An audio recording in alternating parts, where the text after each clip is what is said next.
자, 오늘 우리 같이 공부할 차례가 마태복음 20장입니다. 제법 기네요. 1절부터 34절까지 나와 있습니다. 전체가 4단락으로 되어 있네요. 천천히 여러분들이 내용을 좀 생각해 보시기 바랍니다. 집에서 읽어오신 분은 뭐 더 좋고, 그렇지 않더라도 지금 눈으로 한번 보시기 바랍니다. 소제목이 달려 있어서 훨씬 읽기 좋네요. 옛날 성경 개역이라고 하는 그 성경에는 소제목이 없었는데 언제부턴가 이 단락마다 소제목이 붙어서 읽는 사람들이 한눈으로 보는데 도움이 많이 됩니다. 1절부터 16절까지가 한 단락이에요. 그 유명한 포도원의 품꾼들, 포도원에서 일어났던 어떤 일들에 대한 예수님의 비유 말씀이에요. 두 번째는 17절에서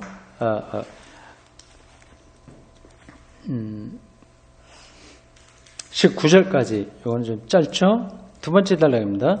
예수님께서 자신의 죽음과 부활을 예고하시는 건데 세 번째입니다. 세 번째로 예고하신 거예요. 자, 세 번째 단락은 20절에서 28절까지예요. 세베대의 아들의 모친이 예수님에게 자기 아들을 부탁하는 그 이야기예요.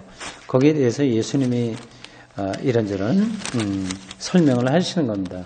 마지막 네 번째 단락은 29절에서 34절까지 시각장애인을 고치시는 그런 이야기입니다.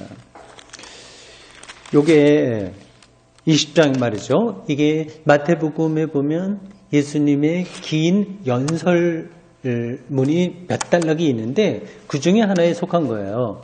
이게 18장부터 20장까지가 한 단락입니다.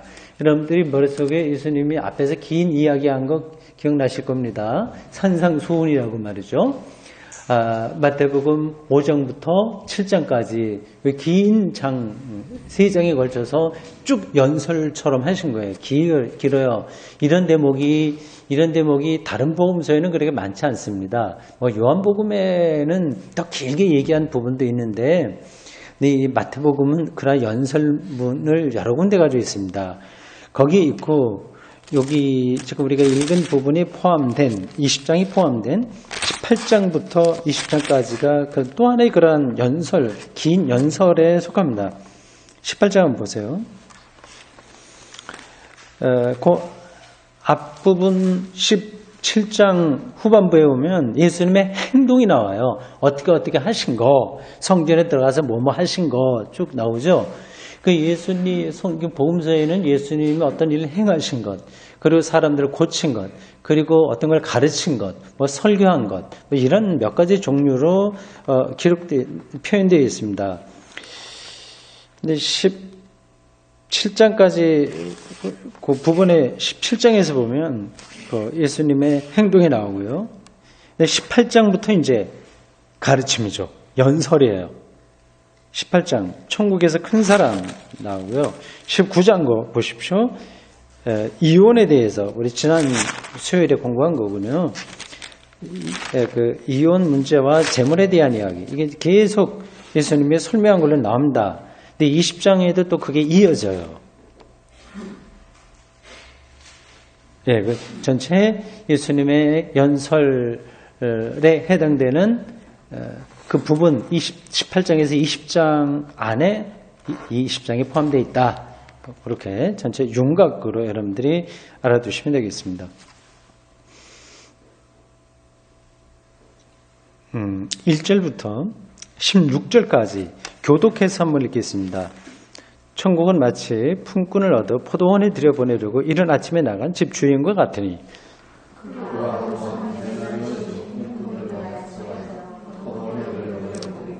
또 제3시에 나가보니 장터에 놀고 서 있는 사람들이 또 있는지라. 생각해 주리라. 제6시와 제9시에 또 나가 그와 같이 하고 제11시에 또 나가니 또 있는지라. 이르되 너는 어찌하여 이르되 우리를 품꾼으로 쓰는 이가 없음이니이다. 이르되 너희도 포도원에 들어가라 하니라.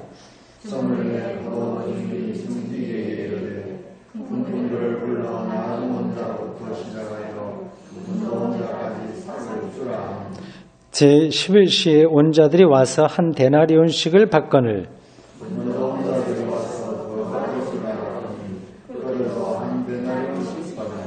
받은 후 집 주인을 원망하여 이르되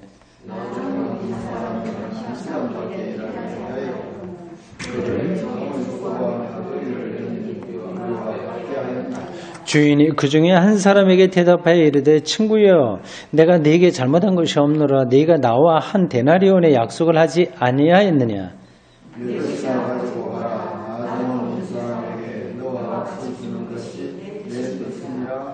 내 것을 가지고 내 뜻대로 할 것이 아니냐. 내가 선함으로 네가 악하게 보느냐.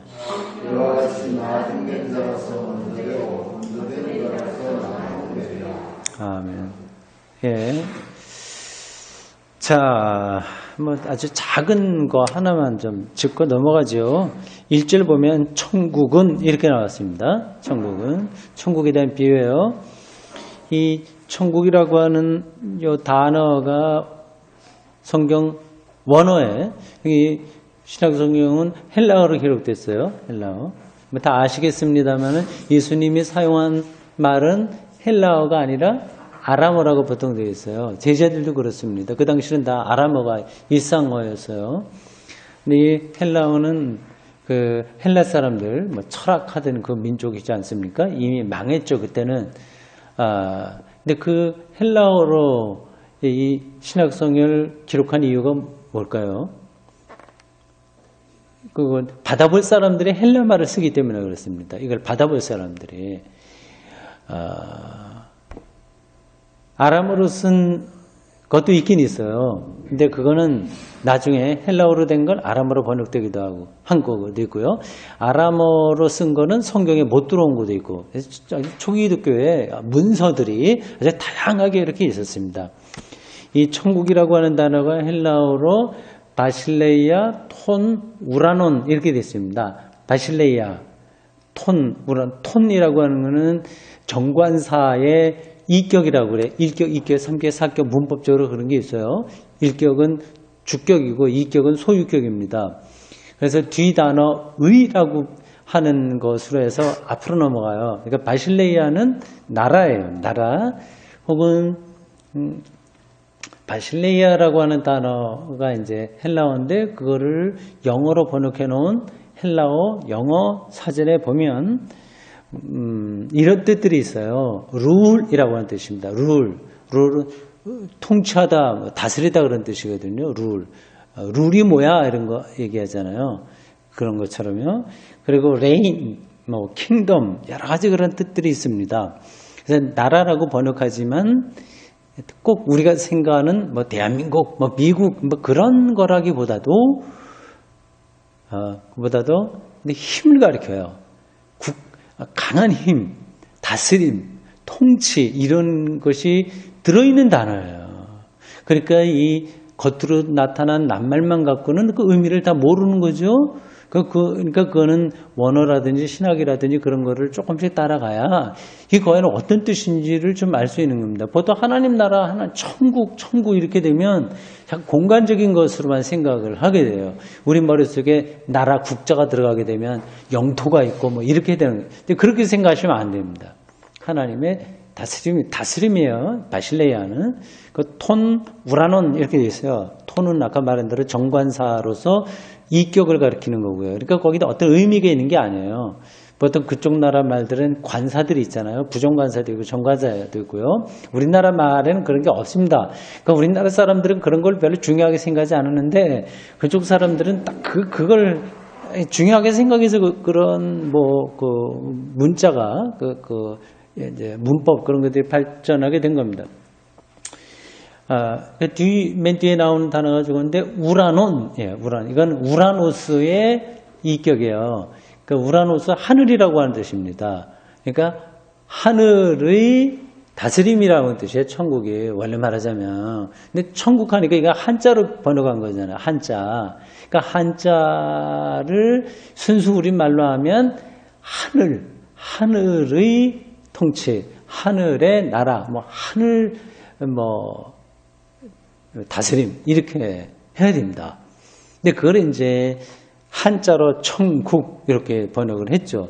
이게 그러니까 정확한 번역은 되지 않습니다. 틀린 것은 아니지만 정확한 것은 못 돼요. 약간 오해의 여지가 있습니다. 그 다음 19장 가서 23절 보세요. 19장 23절 여기도 천국이 나옵니다. 예수께서 제자들에게 이르시되 내가 진실로 너에게 이르노니 부자는 천국에 들어가기야. 이 천국도 지금 20장 1절에 나와 있는 천국하고 똑같은 단어예요. 바실레야 톤 우라논 이렇게 되어 있습니다. 근데 24절 보세요. 19장 24절 다시 너에게 말하노니 낙타가 바늘귀로 들어가는 것이 부자가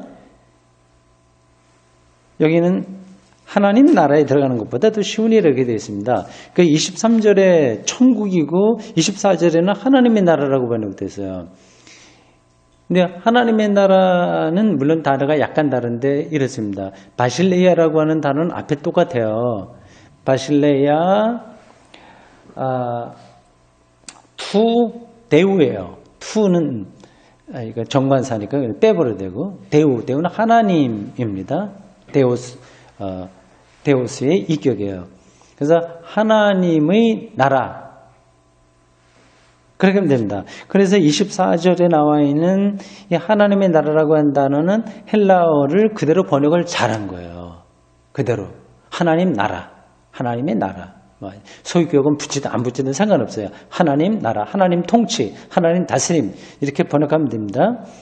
근데 사실은 나라라기보다는 통치라고 번역하는 것이 사실은 더 정확해요. 맞는 거예요. 더 가까워요. 정확하기보다도. 그러니까 하나님의 통치 이렇게 해야 되는데 그렇게 하면은 신자들이 뭔가 좀 허전하게 느끼든지 그걸 따라가기 힘들어서 그냥 나라. 그래서 우리가 생각이 쉽잖아요. 나라 하면은 대한민국, 일본 있고 중국이 있으니까 그거 생각하면 된단 말이에요. 어쨌든 그건 어쩔 수 없는 거고. 23절에 부자는 천국에라고 할 때 그 천국하고 24절에 하나님의 나라에라고 할 때 그 하나님 나라는 거의 똑같은 거예요. 근데 하나는 한자로 번역하고 하나는 우리나라 말로 번역했어요. 그러니까 번역이 일관성에 떨어지는 거예요. 만약에 우리말로 같다는 뜻입니다. 예? 원문은 같은 단어를 썼습니다. 예, 뒤에 것만 하나 다르죠. 그게 하나는 대우고 하나는 우라논 이렇게 되어 있는데, 그건 하늘과 하나님 이 차이가 있는데 뜻은 똑같은 게 의미는. 근데 여기서는 하나는 한자로 하고 하나는 우리말로 번역해야 하니까 이거 완전히 다른 말 같죠. 그죠? 천국, 하나님의 나라. 예. 그래도 그게 비슷하게 들리긴 한다 생각할 수 있긴 있습니다만, 그래도 그게 다른 거죠. 그래서 이러한 번역의 일관성이 떨어지는 것을 좀 잘 고쳐서 번역을 했어야 되는데 그런 게 참 많이 아쉽습니다. 여기 20장 1절에서 이 천국도 그러니까 바실레야 톤 우라논 그러니까 하늘 나라 이렇게 생각하시면 되겠어요. 그 내용은 여러분들이 다 아시는 겁니다. 간단해요. 그리고 설교도 이건 여러 번 했으니까 어떤 포도원 주인이 저기 일꾼을 부르러 나가는데 아침 일찍 나가서 데리고 오고 또 여기 여러 번 나옵니다. 해 뜨는 시간부터 시작했다고 그래요. 그러니까 그 당시에는 노동자들이 해 뜰 때부터 해 질 때까지 일합니다. 이게 굉장히 힘들었을 거예요. 그래서 겨울철에는 뭐 조금 시간이 짧아질지 모르지만 여름 같은 데는 얼마나 한 12시간 이상 일을 해야 됐을 것 같습니다. 요즘은 그 노동하시는 분들도 딱 시간은 정해졌어요. 아침 7시부터 시작해서 겨울철이나 여름철이나 상관없어요. 똑같습니다. 시작하는 시간은. 7시 시작해서 마치는 시간은 아세요? 똑같습니다. 여름이나 겨울철이나 5시에 끝나요.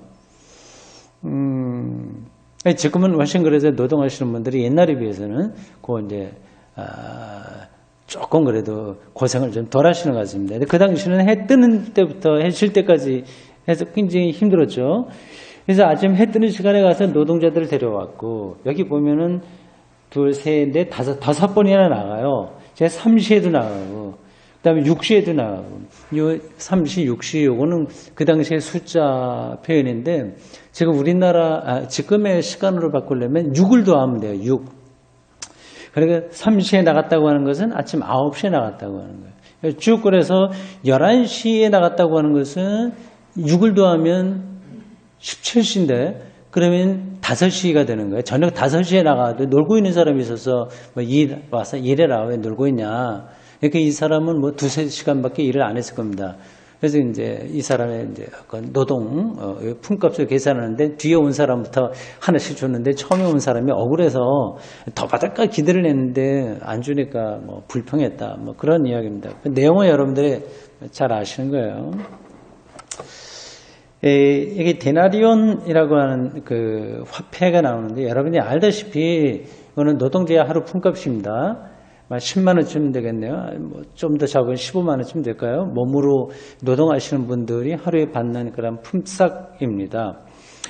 그러니까 그거를 이유가 어디 있든지 간에 5시에 들어와서 2시간 일한 사람이나 아침부터 왔던 사람이나 이 주인이 똑같이 줬다고 하는 거. 그게 이제 여기서 이 이야기 흐름에서 핵심이에요. 그러니까 한 데나리온은 어떤 집에서나 꼭 필요한 소득이에요. 예. 그걸 보장해 주는 것이 하늘나라의 뜻이다. 이렇게 말씀을 하신 거예요. 요거를 꼭 그 사람이 생존하는데 필요한 그런 소득, 이걸 요즘 용어로 바꾸면, 요즘 많이 좀 얘기되죠? 혹시 들어보셨어요?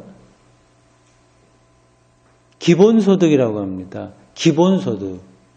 얼마 전에 스위스에서는 그 기본소득 개념을 근거해서 모든 사람들에게 한 달에 200만 원인가?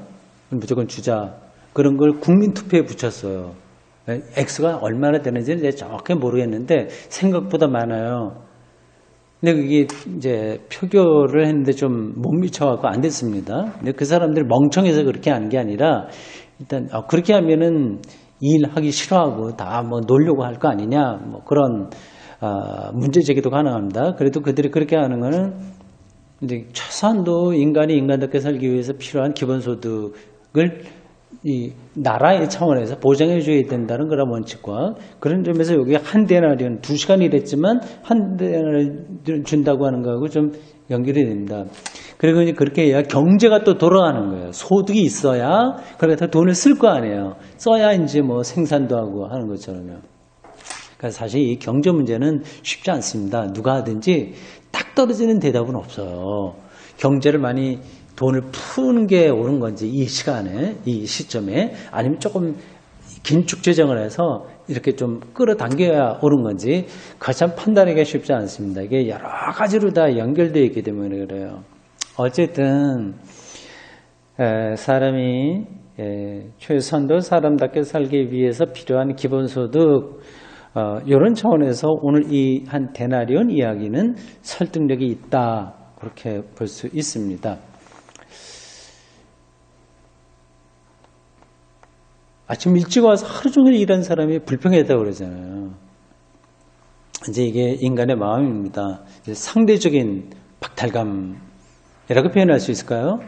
내가 분명히 저 사람보다 능력이 있는데 똑같이 대우받는 것에 좀 이제 불편한 거죠. 그게 뭐 우리 일반 사회에서도 만연한 거죠. 이걸 이제 극복을 해야 되는데 극복이 될 수 있을까 모르겠습니다. 뭐 다른 건 접어두고 교회만 생각해 본다면 이렇습니다. 담임 목사와 그리고 또 소위 말하는 부목사 사이에 월급 차이를 두지 않고 똑같이 준다고 한다면 이게 현실적으로 괜찮을까요? 가능할까요? 그리고 아주 큰 교회를 맡고 있거나 아주 작은 교회를 맡고 있거나 연봉이 똑같이 이제 주어지게 된다면 어떻겠습니까? 물론 독일 교회 이런 데는 당연히 똑같아요. 지금 우리나라에서도 가톨릭 교회는 다 똑같고 성공회 이런 데서도 거의 비슷할 거래요. 근데 개신교만, 우리나라 개신교만은 이제 이거는 정말 천차만별이죠. 말할 수 없습니다. 뭐 기본 목사 생활비 외에도 다른 거에서 수억 원 연봉이 되는 사람이 있고 그런 사람 드물어요. 사실 많지는 않습니다. 그리고 많은 경우는 아주 최저임금도 되지 못한 상태로 삽니다. 근데 여기요. 2시간 일한 사람도 한 데나리온 주는 것이 포도원 주인의 뜻이다 하는 이러한 말씀을 갖고 설교를 하면서도 이러한 교회 사이의 빈익빈 부익부 문제를 정말 이 한국교회 전체의 건강을 회복하는 데 중요한 주제로 생각하지 않고 있습니다. 이상하죠? 그 성경을 자기에게 편리한 대로 이렇게 저렇게 이혈령 비혈령 그렇게 받아들이고 있는 거 아닌가 싶은 생각이 들어요. 아니면 이런 건 이상적인 거야. 현실적으로는 안 되는 거니까 뭐 어쩔 수 없어. 이렇게 생각할 수도 있는 거죠. 이상적인 걸 무조건 조금 우격다짐으로 억지로 할 수는 없지만 어떤 방향이 그렇다고 하는 것을 알고 나가려고 하는 노력 그런 것들은 필요해 보입니다.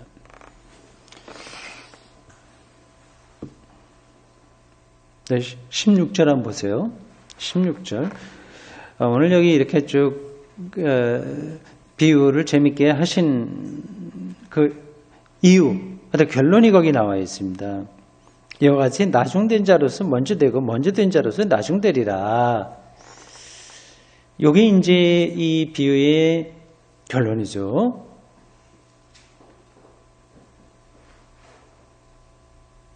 이게 무슨 뜻이냐면 그 당시 많은 사람들이 저 예수라고 하는 사람은 어떻게 된 게 세리나 죄인들도 그냥 다 받아들이면서 우리처럼 그냥 경건한 사람들도 다 똑같이 돼야 하는구나. 왜 그러냐. 그런 불만들이 주변에 많았습니다.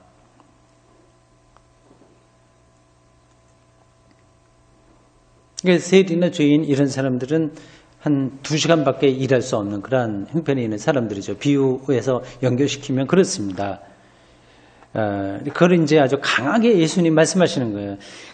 나중된 자가 먼저 되기도 하고 먼저 된 자가 나중되기도 한다. 그러니까 세리나 죄인 그리고 우리 모두 다 하나님 앞에서는 동일하다. 이제 그거를 아주 강한 메시지로 전하신 거죠. 이 이야기가 얼마나 중요한지 19장 끝부분에도 있는 이야기, 이게 또 반복된 거예요. 근데 이게 이제 우리가 자주 들은 이야기지만, 그거는 덕담이야. 참, 그렇게 살아야지. 그런 정도로 보지, 실질적으로 우리가 이거를 신앙의 근거로 삼지 않은 경우가 많습니다. 30절 보세요. 19장 30절. 그러나 먼저 된 자로서 나중되고 나중된 자로서 먼저 될 자가 많으니라. 똑같은 이야기예요. 순서만 바뀌었어요. 19장에서는 먼저 된 자가 앞에 나오고 20장에서는 나중된 자가 먼저 나오고 순서만 바뀌지 내용은 똑같습니다. 나중된 자와 먼저 된 자, 세리나 죄인 같은 사람들이나 바리새인들이나 뭐 그러한 괜찮다고 하는 사람들, 오늘 우리 사회에서도 좀 손가락질 받는 사람들과 그렇지 않은 사람들 물론 차이가 있죠. 우리가 칭찬받으며 살려고 최선을 다해야 하긴 하되 그런 하나님 앞에서는 동일하다. 기본적으로 그걸 바탕에 깔고 신앙생활도 하고 살아가야 됩니다.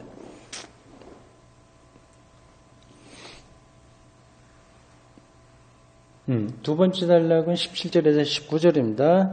함께 읽겠습니다. 예수께서 예루살렘으로 올라가려 하실 때 12 제자를 따로 들이시고 길에서 이르시되 보라 우리가 예루살렘으로 올라가노니 인자가 대제사장들과 서기관들에게 넘겨지매 그들이 죽이기로 결의하고 이방인들에게 넘겨주어 그를 조롱하며 채찍질하며 십자가에 못 박게 할 것이나 제3일에 살았나리라. 아멘. 뭐 이건 앞에서도 몇 번 나온 말씀입니다. 19절에 보면 여기 약간 특이한 표현이 나와요. 보통 이제 병행구에 보면 이제 예수를 이제 죽인다 이제 그런 정도로 표현돼요. 근데 여기는 십자가에 못 박히게 된다고 표현돼요. 이게 아주 마태복음의 특별한 표현입니다. 십자가에 못 박히게 된다. 앞에는 그냥 다른 병행구에서는 죽인다. 사람들이 죽인다. 그렇게만 표현되어 있습니다.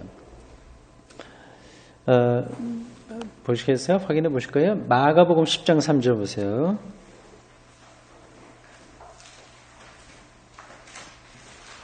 마가 10장 보자. 32절인가?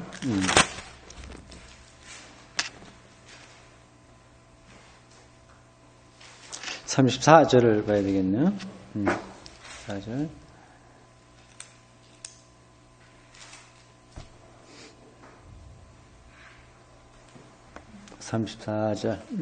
거기 보면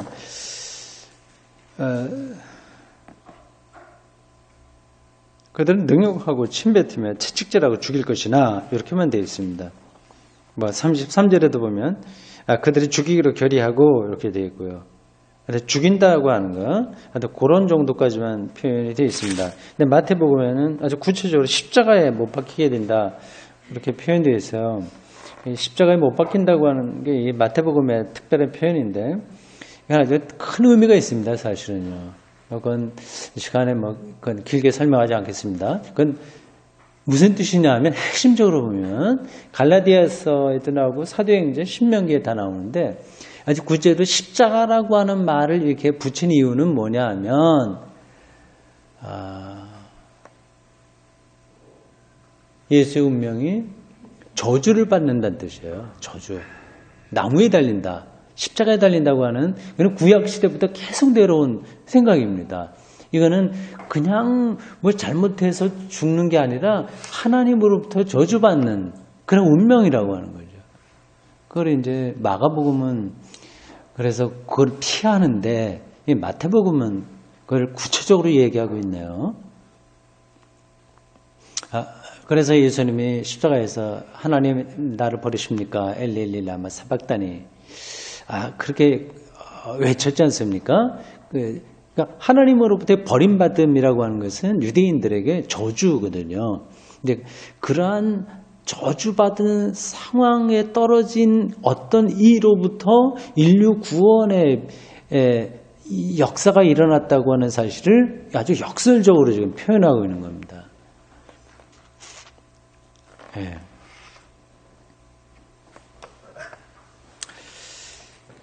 다음 세 번째 단락 20절부터 28절까지입니다. 교독해서 읽고 마지막 절 같이 읽으면 되겠습니다. 내용을 잘 보시면서 읽어보세요. 그때 세베대의 아들의 어머니가 그 아들들을 데리고 예수께 와서 절하며 무엇을 구하니?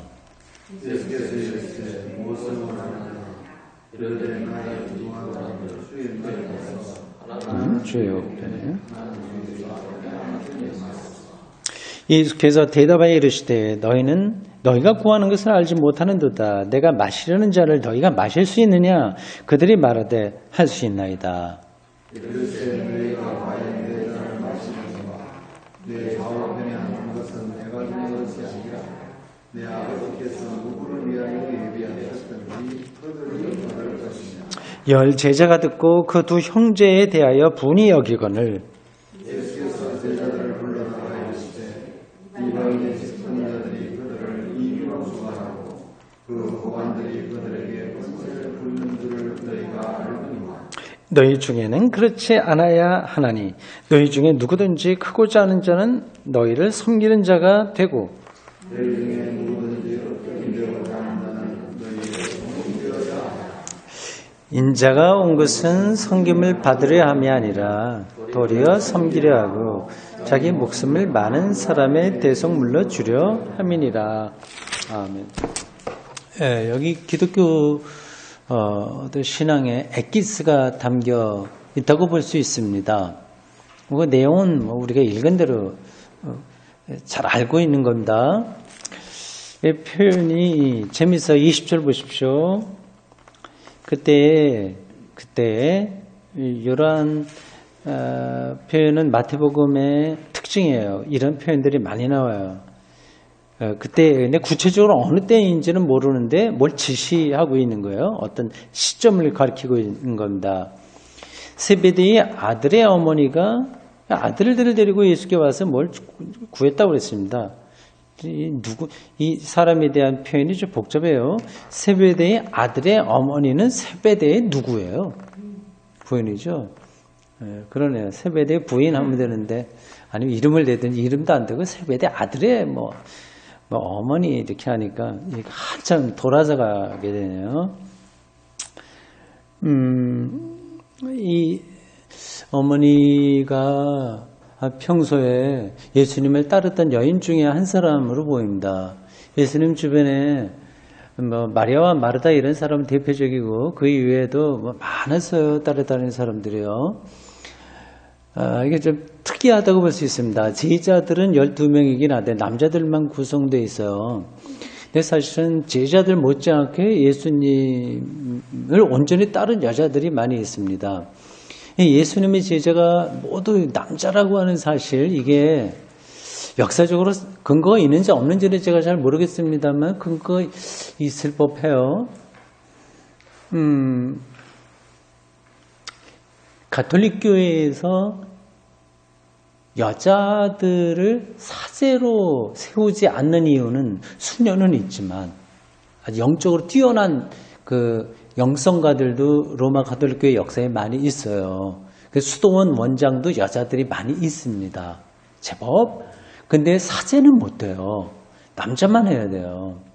근데 그 이유가 여러 가지가 있는데 그걸 이제 성서적 근거로 본다면 예수님의 12제자는 모두 남자다. 이런 거예요. 좀 이제 대답이 궁색한 거죠, 사실은요. 그것 때문에 여자 사제를 못 세운다고 한다면 옛날식으로 다 해야 된다고 하는 건데, 어쨌든 로마 가톨릭 교회는 그러한 전통이 있습니다. 이게 쉽게 깨지지는 않을 것 같습니다. 그래서 지금 가톨릭 안에서도 여자 사제 세워야 된다. 개신교회는 물론이고 성공회에서도 여자 신부가 있나요, 없나요? 성공회. 가물가물하네 내가. 있겠죠? 예. 예? 우리 개신교회에서도 개신교회에서도 없는 교단이 좀 있긴 있습니다. 예, 합동 없고, 제가 속했던 성결교회도 없고, 네, 그래도 웬만한 교단은 다 여자 목사들이 있습니다. 언젠가는 로마 가톨릭 교회에도 여자 사제가 나오긴 하겠는데 아직은 때가 아닌 것 같습니다. 근데 예수님 당시에 사실은 제자들 못지않게 예수님을 깊이 알고 따랐던 여자들이 있습니다. 오히려 더 예수님이 십자가 달리시고 그 다음날 아침에 찾아간 사람들이 다 여자였다고 하는 사실을 놓고 본다면 영적으로 더 깊었던 사람들은 이 여자 제자들이 아닐까 생각합니다. 그러나 당시에는 다 남성 중심이어서 예수님이 여자 제자들을 세우지 않았을 뿐이지 그거를 이렇게 남자다 여자다 그런 거를 그렇게 편파적으로 그 당시 사람들처럼 보지는 않았을 겁니다. 그리고 성서에도 여자 제자 역할을 한 사람들이 많이 나오는 걸 보면 그 당시 다른 공동체에 비해서 예수 공동체는 여성에 대해서 상당히 이렇게 전진적으로 개방적으로 되어 있다고 하는 것을 알 수 있습니다. 이 세베대 아들의 어머니, 그러니까 세베대의 아내, 세베대 아들, 세베대는 나오지가 않아요. 그 어머니는 자기 아들들과 같이 아마 예수님을 따랐던 여자들이 아닌가 싶은 생각이 들어요. 근데 뭐 여기서 좀 엉뚱한 요구를 하죠. 우리 아들들 좀 하나님 나라가 임할 때 좀 큰 자리 가게 해달라고 얘기를 합니다. 엉뚱한 이야기를 해서 뭐 그 뒤에는 뭐 쭉 여러분들이 읽으신 그대로입니다. 28절 결론이죠. 이렇습니다. 인자가 온 것은, 여기 인자라고 하는 것은 사람의 아들이라고 하는 뜻이에요. 사람의 아들.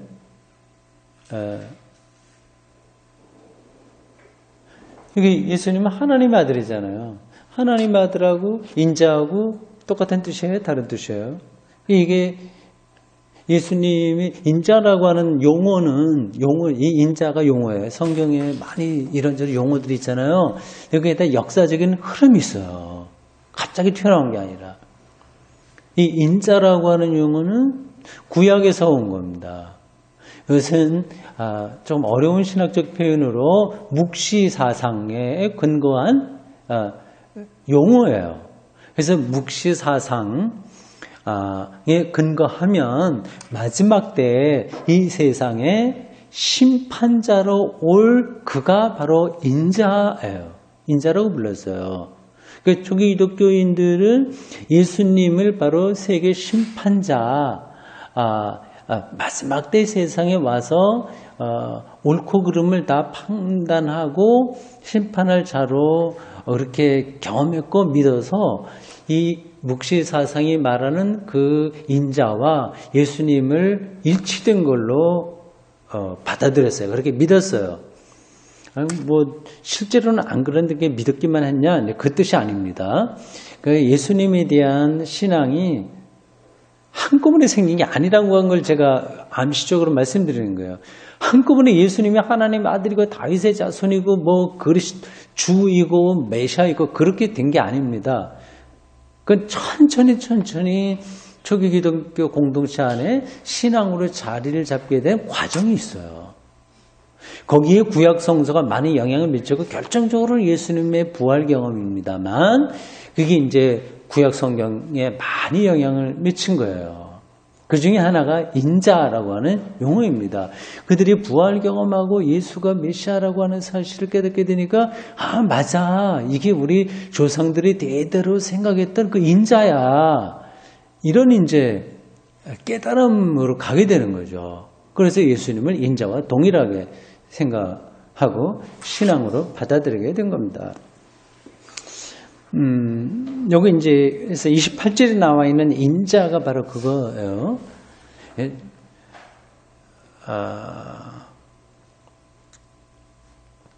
그 인자가 온 것은 예수님 스스로 당신이죠. 여기서도 질문이 필요하긴 합니다. 예수님 스스로 자기를 인자라고 생각했을까? 요거는 마태복음 기자의 신앙 고백이 아닌가 우리가 생각할 수 있어요. 근데 그럼 같이 연결되어 있으니까 어떤 건가 그러니까 좀 알아봐야 되겠네 그런 정도로 생각하고 지나가시면 됩니다. 근데 인자가 온 것은 그러니까 예수님이 오신 것은 그 자기 자신을 가리키든지 아니면 마태복음 기자가 이건 분명히 마태복음 기자가 쓴 거니까요.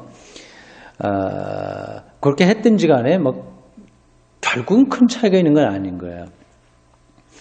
인자가 온 것은 예수님 오신 것은 섬김을 받으려 함이 아니라 오히려 섬기려 하고 자기 목숨을 많은 사람의 대속물로 주려 함이니라. 여기 이제 초기 기독교 신앙 에키스가 담겨 있는 거죠. 그러니까 하나님을 믿는다고 하는 것, 예수의 제자가 된다고 하는 것은 한 자리 얻으려고 하는 거 아니고 오히려 섬기는 거다. 그거죠. 아주 기본적으로 그게 이제 바탕에 깔려 있어야 되는 거죠. 이게 억지로 되진 않아요. 정말 예수님을 옳게 알게 되면 저절로 그렇게 되죠. 네, 마지막 29절에서 34절입니다. 교독하겠습니다. 그들이 여리고에서 떠나갈 때 큰 무리가 예수를 따르더라.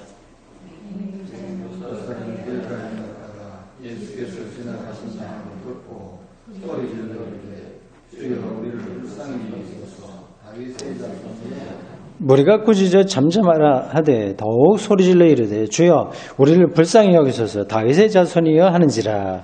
예수께서 몸을 얻어서 그들을 불러이르시되 너희에게 무엇을 하여 주기를 원하느냐. 이르되 주여 우리의 눈뜨기를 원하나이다. 예수께서 불쌍히 여기사 그들의 눈을 만지시니 곧 보게 되어 그들의 예수를 따르니라. 아멘. 예.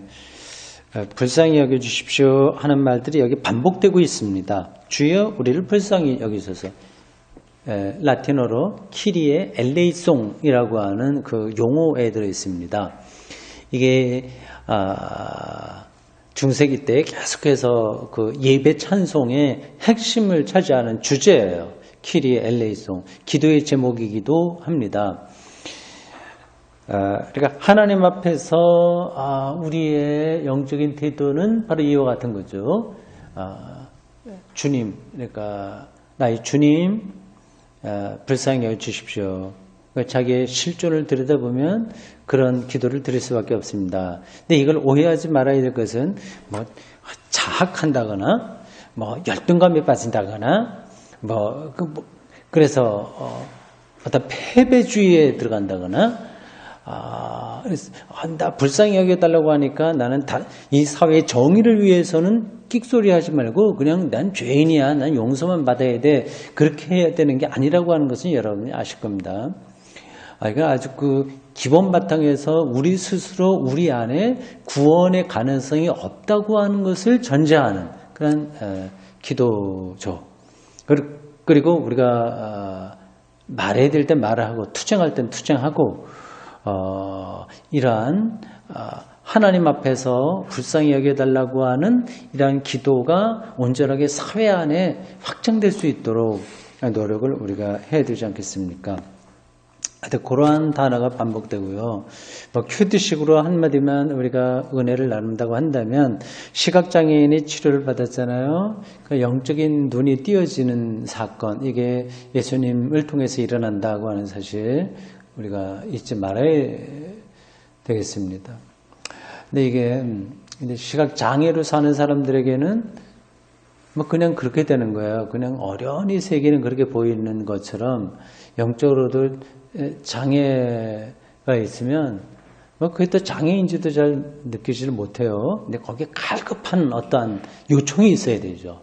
신앙의 세계, 하나님을 더 알아가는 것, 하나 되는 것, 그런 것에 대한 삶의 아주 깊은 생명 충만감, 이런 것에 대한 갈급한 요청이 있어야 눈뜸이라고 하는 사건이 일어날 수 있어요. 오늘 여기 시각장애인이 그렇게 얘기하잖아요. 보기를 원한다. 말은 간단하게 되어 있습니다만 얼마나 강렬했을지 우리가 상상할 수 있습니다. 기도하겠습니다. 주님, 오늘 저희들 2016년 마지막 2달도 채 남겨두지 않은 이 수요일 저녁에 지하 예배 드리는 공간에 같이 모였습니다. 하나님의 말씀을 통해서 같이 은혜를 나누었습니다. 2000년 전 마태를 통해서 기록되어 우리 교회의 역사를 통해서 지금 우리에게까지 손에 닿은 이 마태복음 그중에 20장을 가지고 공부했습니다. 얼마나 놀라운 일인지 또 얼마나 감사한 일인지 모르겠습니다. 주님, 오늘 우리가 마지막 단락에서 본 것처럼 영적인 눈을 뜨는 강렬한 거룩한 욕망이 우리의 영혼 속에 충만하도록 인도해 주십시오. 우리 각자의 삶도 있습니다. 이런저런 어려움도 있고 즐거움도 있습니다. 그런데 우리가 열심히 투쟁하며 살아가되 거기에 너무 지나치게 채여서 우리의 삶이, 우리의 영적인 삶이, 우리의 생명 중심의 삶이 훼손되지 않도록 저희를 붙들어 주십시오. 우리의 모든 삶을 다시 한번 주님께 맡기며 예수님의 이름으로 기도합니다. 아멘. 네, 고맙습니다.